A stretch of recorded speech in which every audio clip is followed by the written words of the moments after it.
On va prendre une petite heure ensemble pour que je vous présente les enseignements du Master 1 et du Master 2 à l'IPJ. Donc moi, je suis Stéphane Béchaud, je suis le responsable du Master 1. Je suis arrivé dans l'école en septembre 2020, juste pendant l'année du Covid. C'était pas la meilleure année. Donc je suis dans ma 6e année à l'intérieur de cette école. J'ai été journaliste pendant 25 ans avant. Puis j'ai pas mal donné de cours dans une autre école de journalisme avant d'intégrer l'IPJ. Donc, si vous avez la chance, le bonheur d'intégrer l'IPJ à la rentrée prochaine, je vais vous raconter un peu ce que vous allez faire dans l'école, à la fois en Master 1 et en Master 2.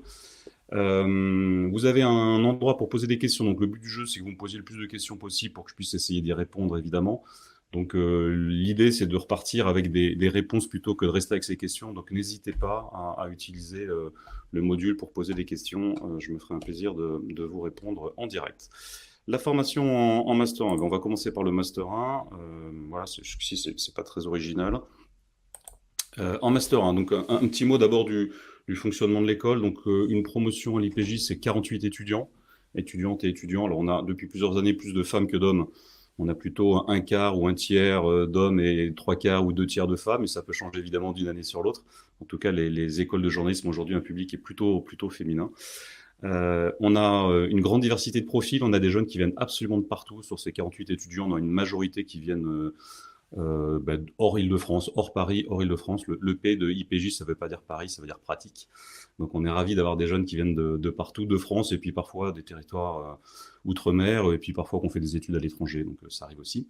On a beaucoup de boursiers et de boursières, donc ça dépend des années, mais en gros, on a souvent entre un tiers et la moitié de nos étudiants qui sont boursiers. Donc l'idée d'avoir une vraie diversité de profils, à la fois culturels, mais aussi parfois profils sociaux différents, avec des parcours académiques très variés. On a des jeunes qui viennent, qui ont fait tout type d'études. Donc il n'y a pas de voie royale pour rentrer à l'IPJ. On peut rentrer à l'IPJ en ayant fait un parcours en sciences humaines, mais aussi un parcours en sciences plus dures. On peut avoir des jeunes qui ont fait des maths, des sciences du vivant, qui ont fait de l'économie. Enfin, on est même assez friand de profils de jeunes qui n'ont pas fait le truc assez classique qui est un IUP, des sciences politiques, de l'histoire. Et évidemment, ça n'est pas interdit d'avoir fait ces parcours-là, mais on est aussi à la recherche de jeunes qui viennent d'horizons autres sur le plan académique. Le Master 1 à l'IPJ peut se faire en temps plein ou en alternance. On a donc les deux possibilités. Il n'y a pas d'obligation de faire une alternance, il n'y a pas d'obligation de faire un temps plein, il n'y a pas de garantie de faire une alternance parce qu'il faut trouver une alternance. Donc parfois on trouve facilement un contrat, puis parfois on cherche, puis parfois on ne trouve pas, ça arrive aussi. Donc on est en temps plein ou en alternance, et selon les années, on a entre un tiers et un quart, un tiers, parfois moins. Cette année, on en a moins. On a une petite année en alternance sur 2 ans. Si l'alternance vous intéresse, je vous invite à rester en ligne après, enfin écouter la conférence que fera après moi Pascal Collisson, qui est dans l'école depuis un certain nombre d'années, qui s'occupe de l'alternance et qui, entre 11h et midi, vous expliquera l'alternance au sein de l'école. Donc on peut être en alternance ou en temps plein à l'intérieur de l'école. Et puis en 2e année, je vous en parlerai après, quand on est en Master 2, on peut aussi, quand on a été en temps plein, on peut faire un Master 2 en alternance ou un Master 2 en temps plein. Et quand on est déjà en alternance en première année, on a un contrat sur 2 ans, donc on reste dans le même média, et donc là on est en alternance sur 2 ans. Donc il y a plein de possibilités dans l'école, ce que toutes les écoles n'offrent pas. Et en tout cas, l'IPJ le propose. Et puis la dernière chose en matière de M1, M2, c'est qu'à la fin du M1, vous pouvez faire une césure. Là aussi, c'est pas tellement proposé globalement dans les écoles. Donc entre le M1 et le M2, vous pouvez partir notamment à l'étranger. Cette année, on a 3 jeunes qui sont à Bogota en Colombie, au Maroc et puis en Italie, pour faire l'une des études, l'autre plutôt un travail dans une radio au Maroc, la 3e pour faire aussi des piges, pour travailler pour un média en Italie. Et donc chaque année, on a des jeunes qui soit prennent un parcours académique, soit un parcours davantage professionnel à l'étranger. Alors pas forcément à l'étranger, ça peut aussi être en France. Cette césure, elle peut se faire par exemple à l'université Dauphine, pour suivre un autre parcours, un autre programme. Donc en tout cas, c'est une possibilité qu'on offre, et c'est assez apprécié de nos étudiants. À quoi ça ressemble l'année de Master 1? Alors d'abord, c'est un emploi du temps qui est très dense. En Master, il y a des Masters où on travaille plus ou moins à l'université. À l'IPJ, on travaille plutôt beaucoup. Donc les semaines commencent, en fait, on travaille du lundi au vendredi. Les cours commencent à 9h et finissent à 17h15 du lundi au vendredi. Alors là, je vous ai mis une petite semaine type, mais en fait, il n'y a pas 2 semaines qui se ressemblent, hein. Donc vous avez des semaines avec parfois beaucoup de pratique, parfois un peu plus de savoirs fondamentaux. Là, vous avez un petit trou le jeudi après-midi, mais en fait, le plus souvent, il n'y en a pas. Donc, très souvent, la semaine, c'est 6 heures de cours le lundi, 6 heures le mardi, 6 heures le mercredi, 6 heures le jeudi, 6 heures le vendredi. Donc, on a une trentaine d'heures de cours sans compter les travaux qu'on fait à côté, les cours qui débordent un peu. Donc, on compte pas trop ces heures et l'emploi du temps l'emploi du temps est assez. On s'ennuie pas. Voilà, c'est assez dense quand vous êtes chez nous. Qu'est-ce qu'on fait alors, des sessions de cours, oui, des rythmes différents pendant l'année. Oui, pendant cette année, donc vous allez avoir des cours très. Donc, je vous ai dit, les plannings, rien ne se ressemble. Donc, chaque semaine est différente de la semaine d'avant et de la semaine d'après.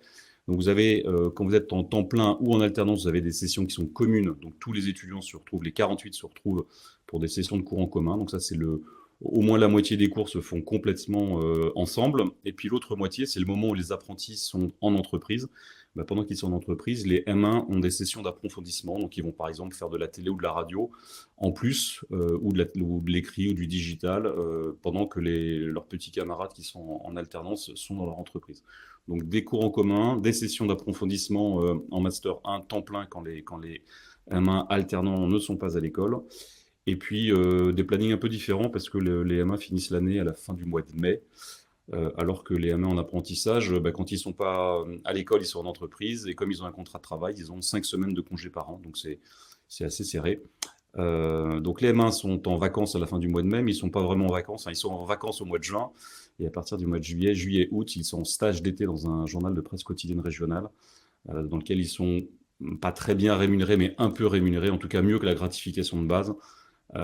Les jeunes sont rémunérés 1 220 € bruts par mois au minimum. Enfin, c'est souvent le minimum et le maximum. Il y a quelques journaux qui font un peu plus. Mais donc, globalement, on n'a pas 3 mois de vacances quand on est à l'IPJ. On reprend le Master 2 début septembre.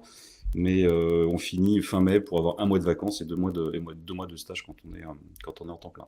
Je vous rappelle, vous pouvez poser des questions sur le chat si vous avez besoin de précision. N'attendez pas la fin, il n'y a pas de moment de questions-réponses à la fin. Les questions et les réponses, j'y réponds en fonction de vos besoins, de votre curiosité au fur et à mesure.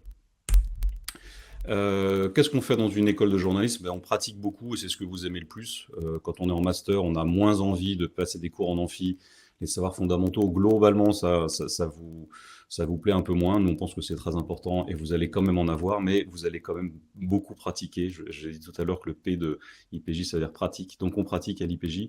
Donc, qu'est-ce qu'on fait? On apprend d'abord les méthodes journalistiques qui sont valables pour tous les types de supports. Qu'est-ce que c'est qu'un angle? Trouver les sources, recueillir de l'info, la vérifier, les règles de déontologie. Donc, il y a des choses qui sont très communes à toutes les formes de journalisme.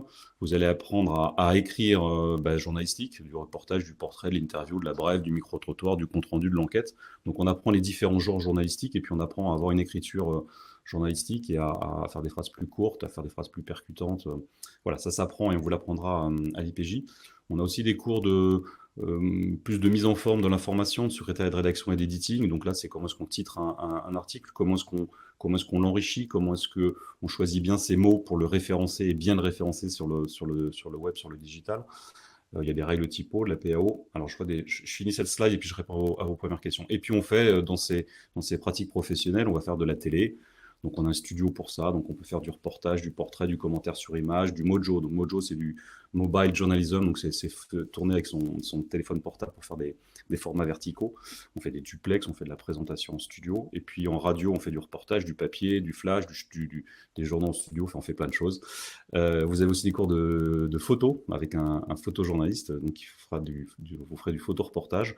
Et puis, vous faites de la data, vous faites du fact-checking. Voilà. Donc, il y a plein de pratiques. Voilà, plein de pratiques. Le stage d'été est-il également possible à l'étranger? Alors non, il n'est pas possible à l'étranger, c'est bien un stage en presse quotidienne régionale. Alors c'est pas l'étranger, mais on a des jeunes qui profitent de ce stage pour aller dans des territoires outre-mer. Donc l'année prochaine, par exemple, enfin l'été prochain, j'ai un jeune qui va partir en Guyane et puis une autre qui va partir. Alors j'ai un doute entre la Guadeloupe et la Martinique. Je crois que c'est en Martinique. Oui, en Martinique. Donc c'est pas l'étranger. Je sais bien que la Martinique et la Guyane font partie du territoire français. Donc c'est pas l'étranger, mais c'est un peu plus exotique, si on peut le dire comme ça, que de faire un stage à Caen, au Mans ou à Marseille. Sacha, bonjour, est-ce que nous avons le choix du stage d'été sur le quotidien de notre région? Oui, bien sûr. Le stage d'été, donc on vous aide parce les journaux ont besoin de vous déjà parce que leurs propres journalistes sont en vacances, donc ils sont très contents d'avoir des jeunes qui sont formés, qui font le boulot à leur place. Donc quand vous êtes en stage, vous travaillez beaucoup. Et vous allez pouvoir travailler à peu près partout en France parce qu'on a des accords avec l'essentiel des journaux. Donc on a des jeunes qui vont à Ouest-France, à Sud-Ouest, à la Provence, au Dauphiné, au Bien Public, à la Voix du Nord, à l'Est républicain, enfin partout. Donc vous choisissez l'endroit où vous voulez aller. Et souvent, vous choisissez soit le lieu où vous habitez, où habitent vos parents, ou parfois votre cousine, vos grands-parents ou des copains, pour éviter de se payer un deuxième logement. Donc c'est un choix que vous faites souvent, pas toujours. Mais donc, oui, vous choisissez, on vous aide, mais on a des accords avec tous les journaux. Donc, ça fait partie de mon métier de vous aider à trouver votre stage. Ça me prend un peu de temps, mais ça fait partie voilà, de mon activité.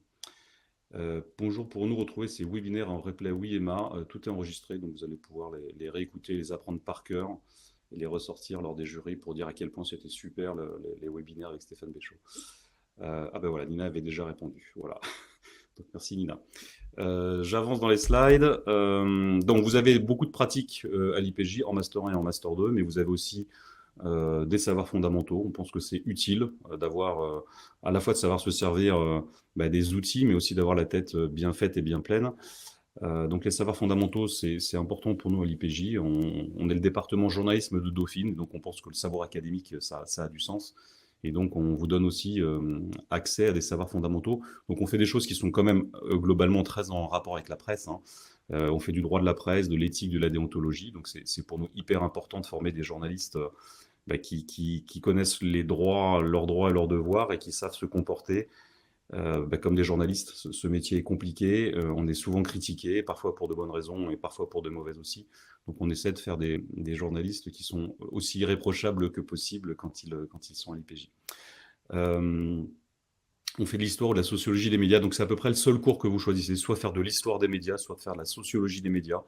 Donc là, c'est une option, enfin, vous faites l'un ou l'autre au premier semestre. Vous avez aussi en premier semestre des cours d'actualité économique des médias pour regarder un peu comment les journaux vivent aujourd'hui, comment est-ce qu'ils gagnent de l'argent ou comment est-ce qu'ils essayent de ne pas trop en perdre.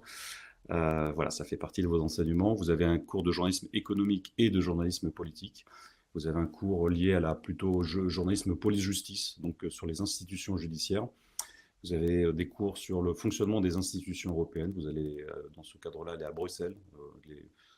Au mois de mars prochain, nos M1 vont partir 2 jours à Bruxelles pour visiter les institutions, mais surtout faire du journalisme en lien avec l'Europe directement sur place à Bruxelles.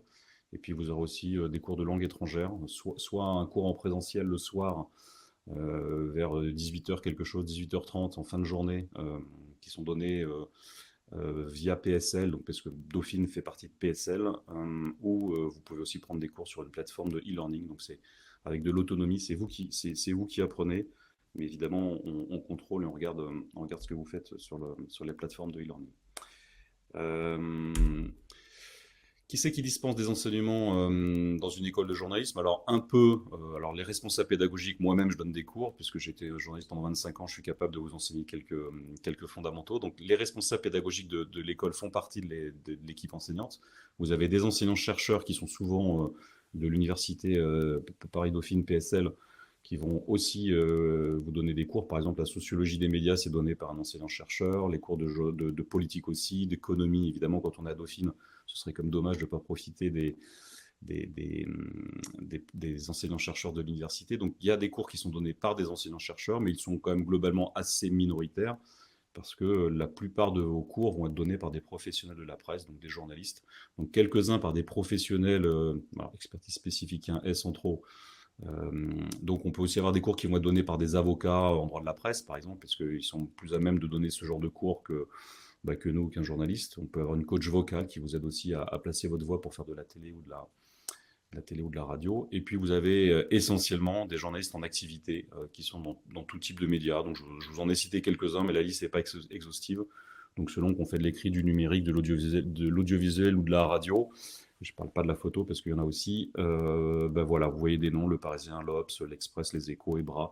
EBRA, c'est les journaux, c'est des journaux de presse régionales, mais qui ont aussi une activité centralisée à Paris pour un certain nombre d'informations. Donc il y a par exemple des journalistes politiques qui travaillent pour EBRA à Paris et qui vont publier leurs papiers dans tous les journaux du groupe EBRA. Donc dans EBRA, E c'est Est républicain, le B c'est bien public, RA ça doit être Rhône-Alpes, donc c'est notamment le Progrès, le Dauphiné libéré, tout ça.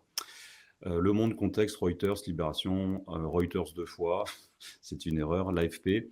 Les grands médias audiovisuels, bon, on a des journalistes qui viennent de partout et en radio pareil. Donc l'essentiel des cours sont donnés par des journalistes en activité qui prennent de leur temps pour vous enseigner ce qu'ils font eux dans leurs médias.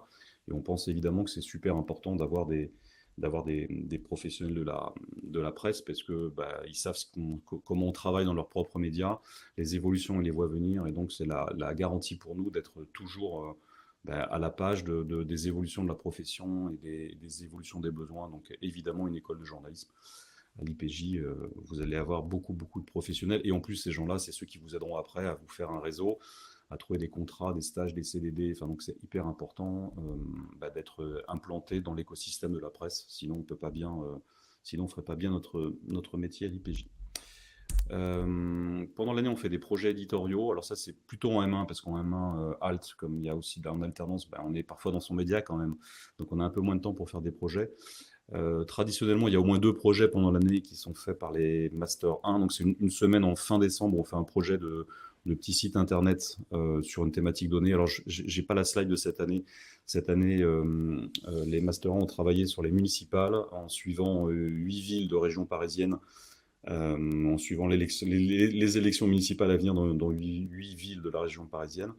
L'année dernière, on avait fait un site qui s'appelait Grand Paris Popu, qui était sur 8 villes populaires autour de Paris, donc Nanterre, Clichy, Saint-Denis, Aubervilliers, Bobigny, Montreuil, Ivry, Créteil. Donc pendant une semaine, on avait produit de l'information sur ces villes par équipe. Et puis, depuis le début du mois de janvier jusqu'à la fin du mois de mai, les étudiants du Master 1 temps plein éditent tous les jours, publient une newsletter qui s'appelle Chaud devant, qui est publiée le lundi, le mardi, le mercredi, le jeudi, le vendredi, voilà, tous les jours, et qui a trait au changement climatique et au lien entre changement climatique et économie, changement climatique et politique, changement climatique et science. Donc, par exemple, là vous voyez Chaud devant, le mercredi, on explore les sciences. Donc, le mercredi, la newsletter a une vocation à parler plutôt des sciences et des technologies en lien avec le réchauffement climatique. Si ça vous intéresse, vous pouvez vous abonner, vous allez sur Substack, vous tapez Chaud devant, vous allez trouver assez vite le site et vous pouvez suivre la newsletter qu'ils éditent tous les jours. Donc actuellement, on a 900 abonnés. La newsletter est proposée notamment aux étudiants qui sont à Dauphine. Il y en a beaucoup des étudiants à Dauphine, donc un certain nombre se sont abonnés et suivent les travaux des Master 1 temps plein. En fin d'année, il y a une semaine de journal école. Donc, depuis plusieurs années, on travaille à la fois avec le Parisien. Donc, alors, pendant plusieurs années, on a fait un cahier du Parisien qui était le Parisien Écho, qui était publié dans le Parisien. On a changé l'an dernier et probablement qu'on fera encore ça les prochaines années. Donc là, on fait travailler des journalistes du Parisien, mais on fabrique de faux numéros du Parisien pour travailler à la manière du Parisien, mais sans avoir de publication dans le Parisien.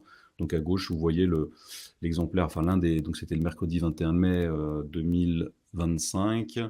Voilà, donc il y avait un cahier de 12 pages, enfin 2 cahiers de 12 pages. On a fait 2 journaux sur la semaine, un journal du mercredi et du vendredi, pour raconter à la manière du Parisien, avec de vrais articles qui pourraient sortir dans le Parisien et qui ont été donc encadrés par des journalistes du Parisien et par aussi l'équipe de PAO du Parisien. Donc c'est vraiment un produit pur parisien, même s'il n'est pas sorti dans le journal. Et puis à côté, on propose à nos étudiants d'aller travailler aux Échos pendant une semaine, pour ceux qui seraient intéressés par de la presse écho. Donc là, ils vont travailler aux Échos. Donc chaque année, on a 5, 6, 7, 8 jeunes qui partent aux Échos une semaine. Et là, pour le coup, qui souvent publient des papiers dans le journal papier ou sur le journal numérique. L'idée, c'est de proposer à ceux qui ont envie de faire de l'écho derrière, de s'y entraîner, puis parfois de décrocher une alternance en 2e année aux Échos. C'est une façon de montrer ce qu'ils savent faire et de marquer des points vis-à-vis des équipes de rédaction des Échos. Si vous avez des questions, toujours, vous n'hésitez pas, je suis là pour ça. Donc je vous l'ai dit tout à l'heure, le stage d'été en PQR, bon, il manque une parenthèse pour les mains en temps plein. Donc à la fin de l'année, c'était une question, où est-ce qu'on peut aller partout. Nice Matin, l'Est Républicain, Sud-Ouest, Ouest France, Midi Libre, Dauphiné. Voilà, on peut faire un stage dans plein d'endroits différents. Si je peux vous donner un conseil dès maintenant, en plus de passer les écoles et de les réussir et de réussir l'IPJ, ce que je peux vous conseiller vraiment de faire, c'est de passer votre permis de conduire si ça n'est pas déjà fait. Quand vous habitez dans un milieu plutôt rural, généralement, vous avez le permis. Quand vous habitez plutôt dans un milieu, dans une agglomération, assez souvent, vous n'avez pas le permis et c'est une très mauvaise idée parce que pour faire ce métier, le permis de conduire est indispensable dans énormément d'endroits. Il y a des alternances que vous ne pourrez pas faire sans permis de conduire. Si vous voulez aller travailler à Radio France, par exemple, en alternance pendant 2 ans, si vous n'avez pas le permis, ils ne regardent même pas votre dossier. Donc, vous ne pourrez pas aller à Radio France, dans un France Bleu quelque part, par exemple, si vous n'avez pas votre permis. Donc, c'est quand même dommage. Et puis, pour les stages d'été, pourquoi je vous en parle? Parce qu'en stage d'été, si vous n'avez pas le permis, la plupart des journaux ne vous prendront pas. Et donc, ce sera... Ah, il y a des questions qui descendent. Euh, je- Vous n'avez pas vu parce qu'elle s'est cachée, mais j'ai Nina, la responsable com, qui est venue me dire qu'il y avait d'autres questions. Donc, je vais prendre les questions. Je finis juste cette slide. Donc, le permis de conduire, c'est hyper important parce que pour faire des stages de rédacteur, pour sortir et aller un peu loin de l'agence dans laquelle vous êtes, il faut une bagnole. Et pour avoir une voiture, il faut savoir la conduire. Donc, c'est important d'avoir son permis. Sinon, vous aurez de toute façon un stage, mais vous serez SR ou éditeur. Et donc, vous allez à ce moment-là titrer, éditer les travaux faits par d'autres, mais vous resterez, vous, à la rédaction pour maqueter, éditer le travail qui aura été fait par d'autres. C'est un métier, certains le font par choix, mais on a quand même beaucoup de jeunes qui se retrouvent éditeurs, non pas parce qu'ils ont envie de faire de l'édition, mais parce qu'ils n'ont pas le permis. Donc, et comme en Master 1, vous aurez du mal à passer votre permis parce que vous allez avoir beaucoup de boulot, si vous arrivez à l'IPJ avec un permis de conduire, c'est vraiment une très bonne idée. Alors, j'avais donc pas bien vu que le fil descendait, ce qui était quand même pas une bonne idée. Donc, pardon pour Noémie, Yanis, Emma et Lamarana Diallo voilà pour cela. Donc, Noémie, est-ce que vous enseignez une nouvelle pratique de journalisme, en particulier les réseaux sociaux? Oui, bien sûr. On a des cours alors, on adapte nos cours en permanence. J'ai parlé tout à l'heure de Mojo, par exemple. On apprend à filmer pour les réseaux sociaux, faire des vidéos verticales pour les réseaux sociaux, mais on apprend aussi à faire de la data visualisation. On apprend à faire un live tweet, on apprend, donc oui, bien sûr, on apprend à s'occuper des réseaux sociaux. Les journaux sont friands de jeunes qui sont formés aux réseaux sociaux. Donc ça fait bien sûr partie des pratiques. On serait complètement idiot de vous enseigner le journalisme d'il y a 20 ans. On vous forme au journalisme d'aujourd'hui et aux besoins des médias d'aujourd'hui. Donc oui, bien sûr, les nouvelles pratiques, c'est complètement au cœur de nos enseignements. Est-ce que l'IA et son usage, non-usage est aussi un sujet appréhendé dans l'enseignement? Oui. Est-ce que je vais en parler après? Je ne sais plus. Mais oui, bien sûr. On parle de l'IA. Dès le début du Master 1, on vous parle de l'IA. On va en parler toute l'année. Il y a des options, vous verrez, en Master 2, on peut faire de l'IA et journalisme. Donc, bien sûr que l'IA fait partie de nos enseignements. Alors, nous, on se pose parfois des questions sur des jeunes qui ne savent pas écrire un article et qui sont déjà en train d'utiliser de l'IA pour écrire des articles. Donc, de temps en temps, on va vous demander de ne pas utiliser l'IA, sur une sorte de contrat de confiance qu'on passera pour vous dire que c'est bien d'apprendre aussi à faire ce métier sans tout de suite aller se connecter à Gemini, ChatGPT ou d'autres logiciels. Donc, oui, vous allez pouvoir travailler avec de l'IA. De toute façon, ça existe et ça existera demain. Donc, on ne fait pas comme si ça n'existait pas et on vous apprend à utiliser l'IA de façon efficace pour faire du journalisme augmenté et du bon journalisme et pas du journalisme paresseux par l'IA. Mais donc, c'est tout à fait au cœur de nos enseignements. Y a-t-il un voyage tous les ans pour les mains? La destination est-elle en lien avec l'actualité? Non, il n'y a pas de voyage tous les ans. Alors, il y a un voyage à Bruxelles, 2 jours, donc c'est pas non plus, vous partez pas au soleil très longtemps.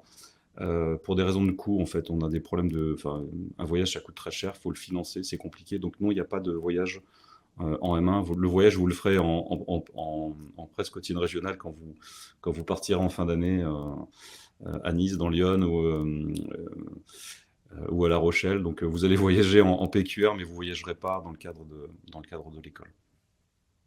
Quelles sont les modalités d'examen oral, écrit, travaux de groupe? Alors, quand vous êtes à l'IPJ, vous êtes en Master 1, puis Master 2, vous êtes à l'université. Donc, bien sûr, vous êtes évalué parce qu'on vous délivre des crédits ECTS, donc 60 ECTS en Master 1 et 60 en Master 2. On est semestrialisé, donc 30 ECTS au premier semestre. On parle de S1, S2, S3, S4. Donc, vous allez avoir des UE à valider avec des crédits ECTS qui sont associés à ces UE.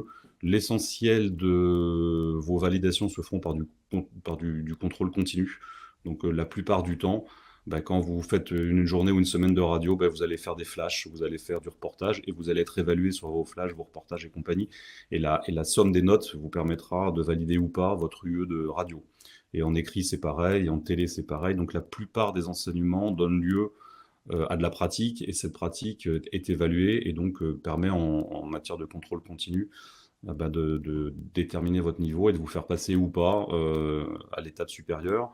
Et puis de temps en temps, vous pouvez avoir un examen un peu plus terminal. En droit de la presse, par exemple, il y a un moment où on va vous faire faire un QCM et puis des questions plus de cours. Donc ça existe en sociologie des médias, en histoire des médias. Donc de temps en temps, vous avez des examens, mais qui sont hyper minoritaires dans la maquette, dans la façon dont on vous évalue. Et oui, vous travaillez souvent en groupe. Donc l'IPJ fait beaucoup de travaux de groupe. Donc régulièrement, vous vous retrouvez à travailler à 2, à 3, à 4, enfin parfois plus. Alors on essaie d'éviter de vous faire écrire un article à 4, parce qu'à 4, il y en a un qui travaille, un qui aide le premier à travailler, le troisième qui regarde et le quatrième qui n'est pas là. Donc pour éviter les passagers clandestins, on essaie de faire des petites équipes plutôt que des grandes équipes. Enfin, ça dépend des projets. Sur le projet par exemple, de newsletter dont je vous parlais chaud devant, j'ai constitué des équipes de 5 étudiants. Donc les étudiants sont par 5, mais écrivent des newsletters toutes les semaines. Et donc ça tourne à l'intérieur de ces 5 et ils sont évalués à la fois pour l'intégralité de leur newsletter ensemble. Donc il y a une note collective sur votre newsletter. Et j'évalue aussi les articles qui sont signés par les journalistes qui signent dans la newsletter du jour. Donc il y a souvent un mix entre les deux, du groupe, de l'individuel. On fait ce genre de choses.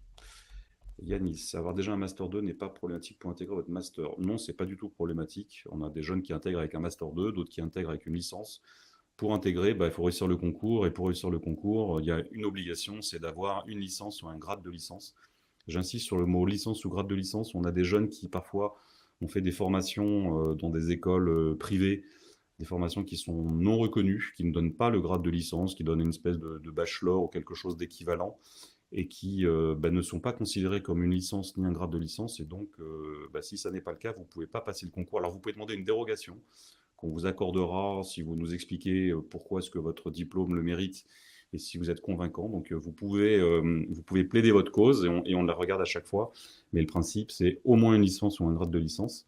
Et donc, on a bien sûr régulièrement des jeunes qui ont un Master 1, un Master 2. On a aussi de temps en temps des jeunes actifs en reconversion, qui ont déjà donc un début de vie active dans quelque chose et qui ont envie de reprendre des études de journalisme, par exemple. Donc bien sûr, quand on a un Master 2, on a le droit de venir à l'IPJ. Mais on n'est pas du tout obligé d'avoir un Master 2 pour venir à l'IPJ. Et voilà. Donc tous les profils, on les regarde tous avec beaucoup d'intérêt.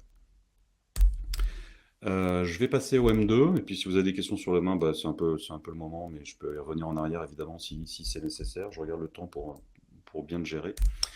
Le M2, donc je vous l'ai dit tout à l'heure, le M2 vous pouvez le suivre soit en temps plein, soit en alternance. Donc on a des jeunes qui sont en alternance dès le M1, donc ils seront en alternance au M2. On a des jeunes qui sont en Master 1 temps plein et qui vont faire le Master 2 en temps plein. Et puis on en a d'autres qui, sur la deuxième année, les médias sont assez friands de jeunes qui ont déjà une année de formation en école et qui, pour leur deuxième année, vont rejoindre leurs médias. Ça leur permet d'avoir des jeunes qui sont déjà plutôt bien formés, qui partent pas de zéro.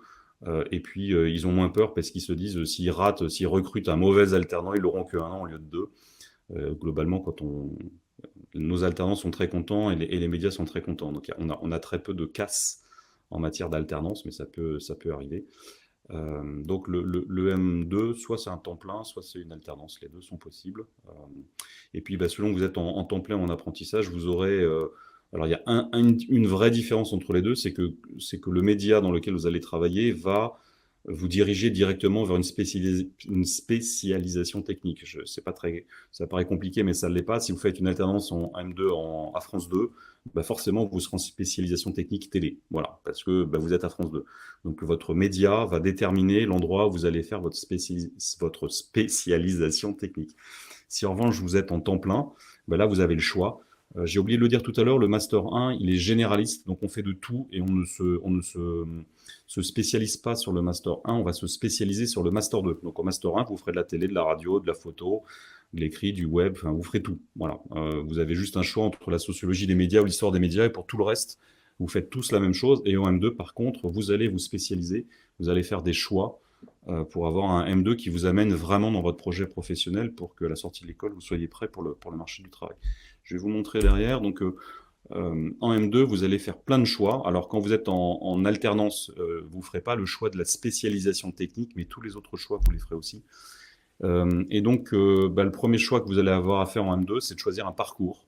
Est-ce que vous avez plutôt envie de faire du journalisme économique et social, du journalisme international ou du journalisme politique? Donc, faites un choix de parcours. Et puis, vous allez faire un choix de spécialisation, je ne vais pas y arriver, technique. Format audiovisuel, format numérique, radio podcast ou écrit et plurimédia.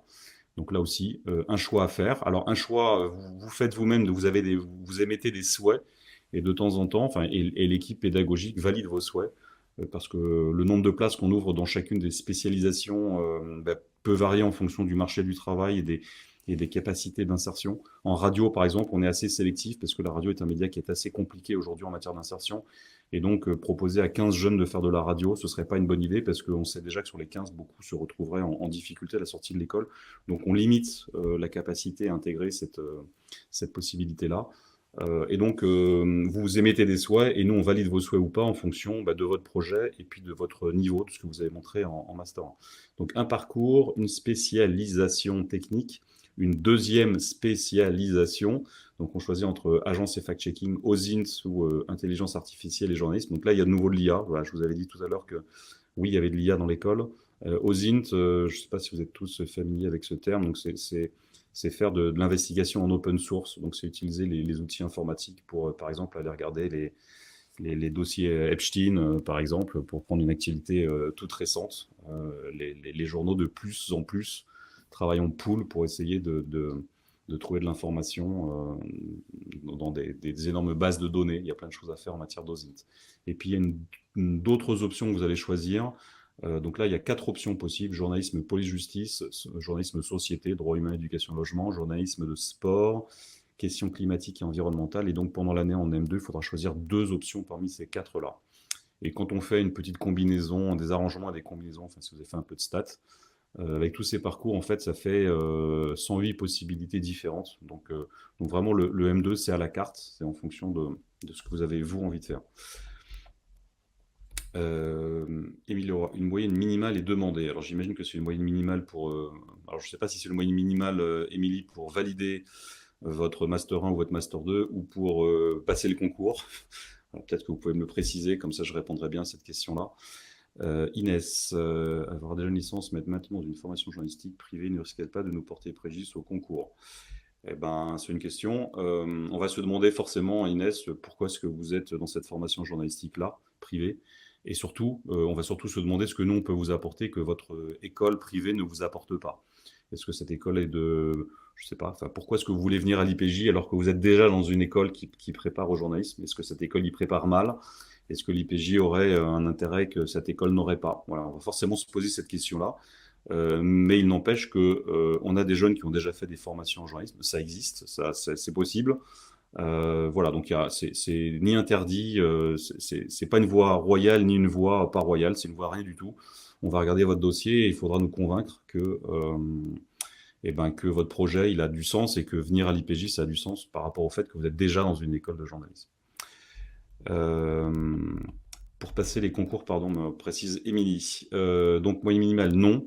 Non, si vous avez des bonnes notes dans votre licence, vous aurez une petite bonification quand on va regarder votre dossier. Donc on va valoriser le fait que vous ayez eu 14 de moyenne à votre licence plutôt que 10,2. Voilà. Mais notre demande, c'est que vous ayez une licence qui soit validée. Alors pas forcément au moment où vous passez le concours parce que vous êtes souvent en licence, mais pour intégrer l'école, il faudra que vous ayez validé votre licence. Mais donc si vous passez votre licence RIC-RAC, ça n'interdit pas de rentrer à l'IPJ. Il n'y a pas de note minimale. Évidemment, si vous performez dans vos études académiques, ça va plutôt vous aider que l'inverse, mais pas d'interdit en la matière. J'avance dans la... Donc, qu'est-ce qu'on fait dans ces différents parcours? Donc là, je vais vous montrer les 3 parcours, journalisme éco-soc, politique et international, juste pour vous dire un peu qu'est-ce qu'on y fait. Donc, le parcours journalisme économique et social, tiens... on va faire des cours en lien avec le climat et la transition. On pense que la question des changements climatiques sont des questions essentielles, donc on essaie de vous y former dans ce parcours-là.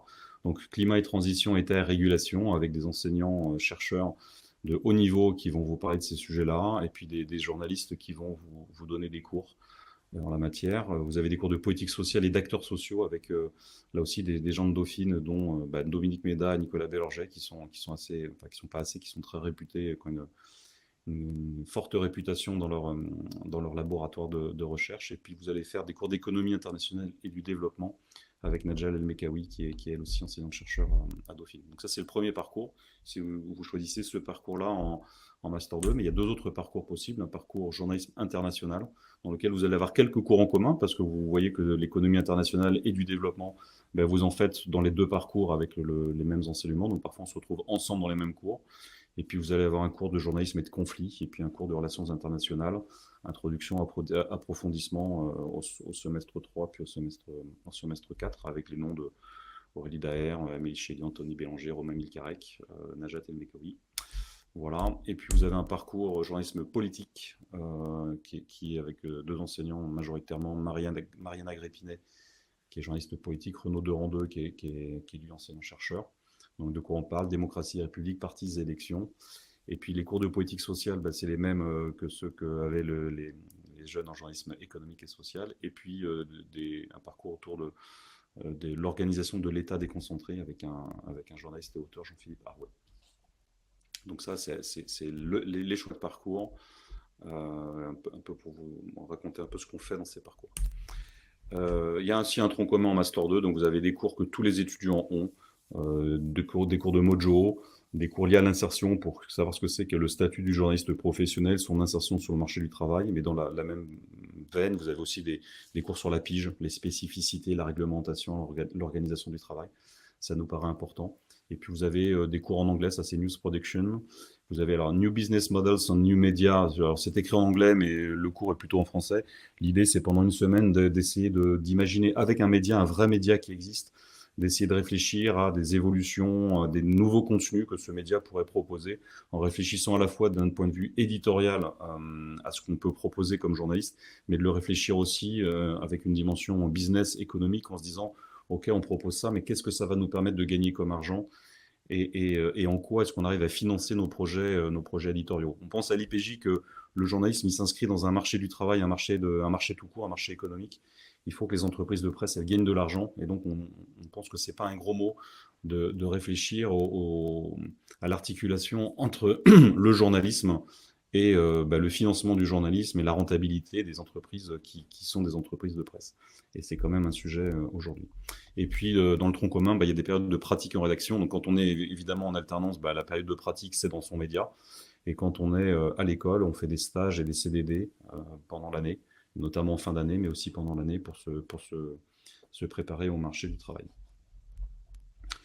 Est-ce qu'il est alors, Pélopia Maury, est-ce qu'il est important de faire des stages de 1 à 2 mois en licence pour intégrer le master, des stages dans le milieu des médias ou peu importe? Alors, est-ce qu'il est important de faire des stages?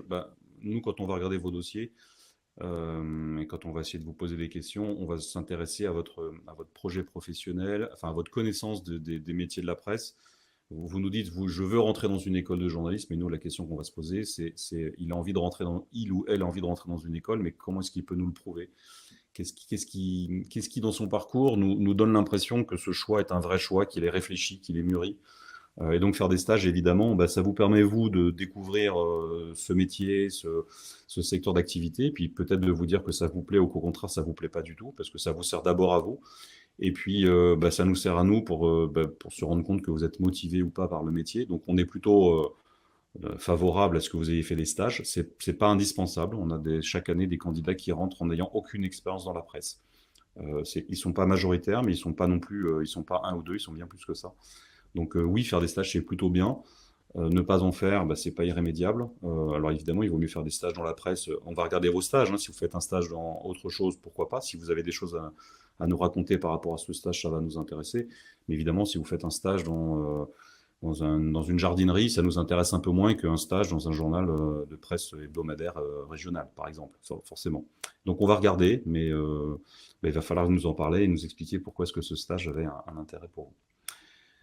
Tronc commun, donc je vous ai dit un peu ce qu'on faisait en commun en Master 2, donc avec tous les étudiants. Et puis alors dans le tronc commun, il y a aussi quand on prend une option, alors je reviens un peu en arrière, quand on prend l'option journalisme police-justice par exemple, on va se retrouver tous ensemble, enfin tous les jeunes qui veulent faire de la police-justice vont se retrouver dans cette semaine de police-justice, qu'ils soient en alternance ou en temps plein. Donc, alors, c'est pas du tronc commun parce que tous les jeunes ne le font pas, mais tous ceux qui veulent faire du journalisme police-justice vont se retrouver ensemble. Donc, en fait, quand on est en Master 2, selon les cours, selon les semaines, on va se retrouver avec un groupe, un autre groupe, un troisième groupe. Donc, il y a plein de modalités possibles de travailler ensemble. Le parcours, le tronc commun, des semaines. Alors en Master 2, il y a des semaines de production qui sont communes aux TP et aux alternants. Donc en décembre, par exemple, quand on suit les cours de format numérique, on va faire une session de podcast. Alors qu'on soit dans la spécialisation radio podcast ou qu'on soit dans la spécialisation écrit numérique, on va faire du podcast. Et puis quand on est en télé, on va faire un magazine télé. Et puis en fin d'année, on réunit tous les étudiants, absolument tous les étudiants, pour un projet média de fin d'études, qui est souvent ou qui peut être lié avec des questions d'IA notamment. Donc parfois, on va proposer aux jeunes d'inventer, de fabriquer un média de toutes pièces, en partant de rien, et tous ensemble, la promo va travailler sur un projet de média. C'est un projet, mais un projet qu'on produit. Donc l'idée, c'est pas juste de faire un projet, c'est d'en faire quelque chose, tous ensemble, avec l'ensemble des étudiants. Voilà, est-ce que j'ai fini à peu près les stages, parce qu'on fait pas mal de stages dans une école de journalisme, c'est important pour se préparer au marché du travail. Donc je vous ai dit qu'on en faisait en Master 1 avec le stage en PQR, et on en fait aussi en Master 2, enfin en tout cas quand on est en temps plein. Donc il y a des grilles, l'IPG est une école reconnue, donc il doit appliquer un certain nombre de critères, dont un nombre de semaines minimales et maximales. Donc on peut faire entre 16 semaines minimum et 26 semaines maximum de stage, et les stages ne peuvent pas dépasser 10 semaines consécutives. Donc on ne peut pas faire un stage long de 6 mois, par exemple, ça n'existe pas en école reconnue. Et on voit régulièrement des médias qui proposent étudiants en école de journalisme reconnue, venez chez nous pour un stage de 6 mois, et à chaque fois on est obligé de leur dire vous êtes gentils, mais en fait on ne peut pas le faire. Et non seulement on ne peut pas le faire, et puis on ne veut pas le faire. Parce qu'un jeune qui est formé en école, il est capable de travailler et de produire, et on a juste envie qu'il soit embauché et qu'il bosse pour un salaire correct, plutôt qu'à peu près gratuitement pour faire le boulot des autres. Donc on est assez vigilant sur ces questions des stages. Émilie, les parcours en M2 hors international prennent-ils en compte les projets orientés vers le journalisme original, surtout les étudiants souhaitant s'orienter vers les médias nationaux? Alors, les parcours en M2, de toute façon, quoi que vous fassiez, vous aurez un parcours en M2. Donc, vous ferez forcément un parcours éco, pôle ou international. Donc, évidemment, si vous allez en PQR, si votre projet il est plutôt d'aller vers de la presse régionale, il n'est pas sûr que le parcours international vous intéresse beaucoup. C'est pas sûr, mais c'est pas interdit. Et vous allez choisir soit le parcours éco et social, soit le parcours politique, sachant qu'en PQR, évidemment, on traite de la politique, on traite de l'économie, on traite du social, donc il n'y a aucune difficulté à trouver de l'intérêt dans ces parcours-là quand on va vers le journalisme régional. Et donc tous les ans, on a des jeunes qui nous disent qu'ils veulent intégrer soit en alternance ou soit en temps plein, enfin, à la fin de leurs études, qu'ils ont envie de se diriger vers la presse régionale, et on y est très favorable, on n'a aucun problème avec ça. La presse régionale, on peut y faire des choses absolument passionnantes. Donc nous, on encourage ceux qui s'intéressent à la presse régionale à s'y investir, et ceux qui veulent faire de la presse nationale, ils feront de la presse nationale. Mais donc c'est pas un sujet pour nous. C'est vous qui réfléchissez à votre parcours. Nous, on vous aide, mais on ne pense pas à votre place, et on ne choisit pas à votre place ce que vous ferez plus tard. C'est votre responsabilité de jeunes adultes de vous diriger vers le média qui vous intéresse. Nous, notre job, notre boulot, c'est d'essayer de vous y accompagner au mieux, mais on ne fait pas les choix à votre place. Et de la même façon, on n'a pas de volonté de dire qu'il y a des bons ou des mauvais journaux, en fonction, je ne sais pas, de la couleur politique des journaux, ce genre de choses. En fait, c'est vous qui faites des choix. Et nous, ce qu'on en pense, en fait, on le garde pour nous, parce que ça ne nous appartient pas. Nous, on vous aide à faire du journalisme. Donc, par contre, la limite à ça, c'est que vos stages, vos alternances doivent forcément être dans un média, dans une entreprise de presse qui délivre la carte de presse. Voilà. Si vous voulez faire un stage dans un média qui ne la délivre pas, ou dans un service de communication, on vous dira non. Non pas parce que ce n'est pas intéressant, mais parce que nous, on forme au journalisme, et donc on forme vers les métiers de la presse, et vers les métiers qui vont donc délivrer la carte de presse. Capucine. Je reviens un peu en arrière. Concernant la langue, est-il possible de commencer une nouvelle langue chez vous, enseigner le russe par exemple? Oui, alors on peut commencer des nouvelles langues par l'intermédiaire du centre de langue PSL. Il y a des cours. Alors je crois que le russe, j'ai un petit doute sur le russe, je crois que le russe fait partie des cours qui sont enseignés. Il y a 16 langues qui sont enseignées. Il y a du suédois, de l'hébreu, de la langue des signes, du portugais, donc il y a du japonais, du chinois, donc de l'arabe. Donc je pense que le russe en fait partie, j'ai un petit doute. Et sur la plateforme de e-learning, il y a moins de choix, j'ai un choix de 6 ou 7 langues, il y a le néerlandais par exemple. Le russe doit pas en faire partie, je crois pas, mais il me semble que le russe fait partie des langues qu'on peut étudier. En tout cas, on peut commencer une nouvelle langue. Petit warning quand même, commencer une langue en master 1, commencer le chinois en master 1, à la fin de l'année de votre master 1, vous n'aurez pas un niveau de chinois absolument incroyable, hein, et en russe probablement pas non plus. Donc l'idée pour nous, c'est plutôt d'avoir un niveau suffisant dans une langue pour être capable de la pratiquer de façon professionnelle. Donc plutôt que d'aller vers une langue qu'on n'a jamais pratiquée, on va plutôt vous inciter, vous inviter à améliorer votre niveau d'abord en anglais et puis après dans une seconde langue qui va vous permettre de travailler dans cette langue. Et avant de travailler en russe, par exemple, si vous avez jamais prononcé 3 mots de russe, bah, ça va être compliqué. C'est pas interdit, mais on en discutera avec vous. Mais donc oui, on peut commencer des langues et il y a plein de langues. Est-ce que les stages de moins de 3 semaines permettent tout de même de se démarquer? Euh, Alors j'imagine que c'est des stages de moins de 3 semaines pour se démarquer en passant des concours. Nous, on va regarder tout ce que vous avez fait et on échangera avec vous sur... alors c'est pas que la durée du stage, c'est qu'est-ce que vous avez fait pendant votre stage, qu'est-ce que vous avez appris, qu'est-ce que vous avez produit. Si vous faites un stage de 6 mois dans lequel vous faites du café, c'est pas très intéressant. Et si vous avez fait un stage de 3 semaines qui était hyper intense, dans lequel vous avez vu et appris plein de trucs, bah, ça va nous intéresser. Donc c'est pas trop la durée. Évidemment, un stage de 3 jours, ça peut pas être très intéressant. Mais moins que la durée, c'est plutôt le contenu de ce que vous y avez pris qui va nous intéresser. Je prends trois dernières questions parce qu'après, il faut que je laisse la place à Pascal Colisson qui, dans 10 minutes, sera là pour vous parler de l'apprentissage. Donc, évidemment, il faut que je lui laisse la place. Martin, est-ce qu'une expérience en tant que bénévole dans un journal local indépendant est valorisée dans la constitution du dossier ou seulement les stages encadrés par convention? Alors oui, tout est validé, hein. Pour l'épreuve d'admissibilité, on a une double correction et en fait, on va regarder votre parcours académique et votre parcours professionnel au sens large depuis votre bac, en gros.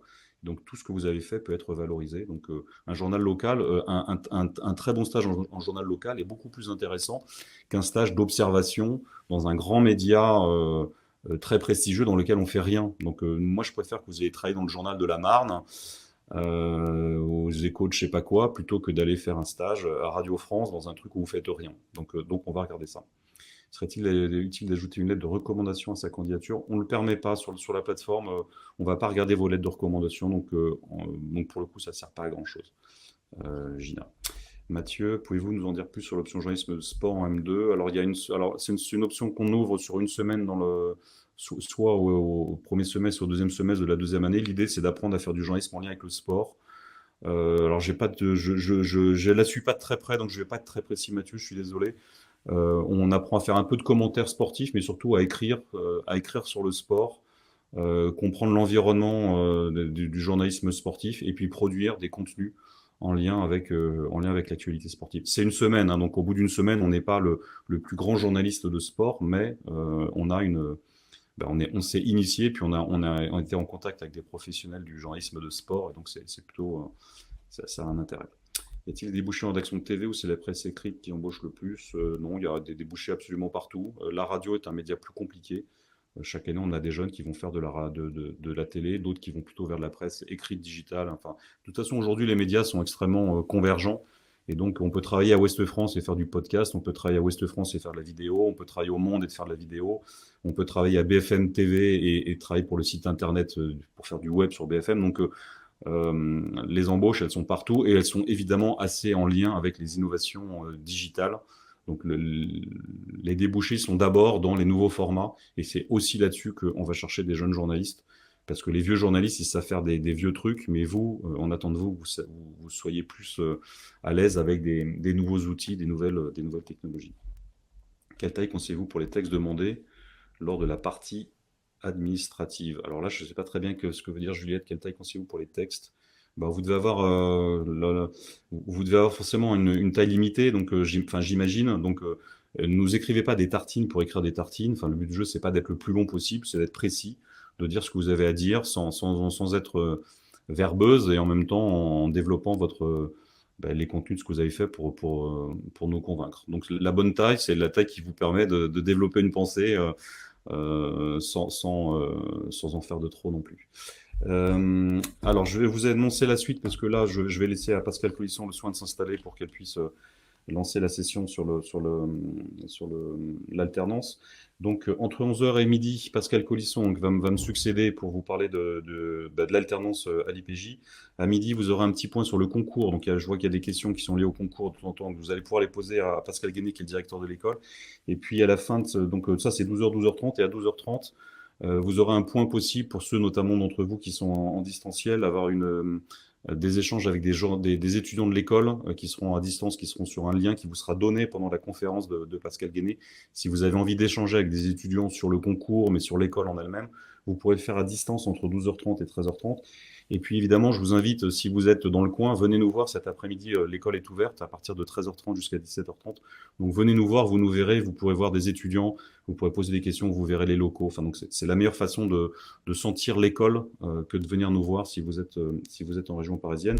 Et puis pour le concours, ipj.eu, vous allez très vite sur notre site internet, il y a toutes les infos sur le concours, sur les dates. Les inscriptions, c'est jusqu'au 23 février, donc ça approche. Donc si vous voulez passer le concours, c'est maintenant. Et si vous n'êtes pas inscrit, c'est le moment de vous y intéresser.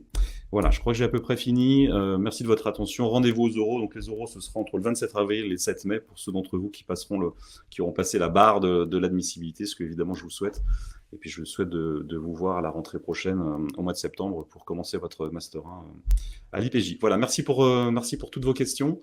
Au plaisir de vous voir à l'école cet après-midi si vous êtes là. Et puis à bientôt, de toute façon, et bon vent dans votre parcours d'études. Merci à tous.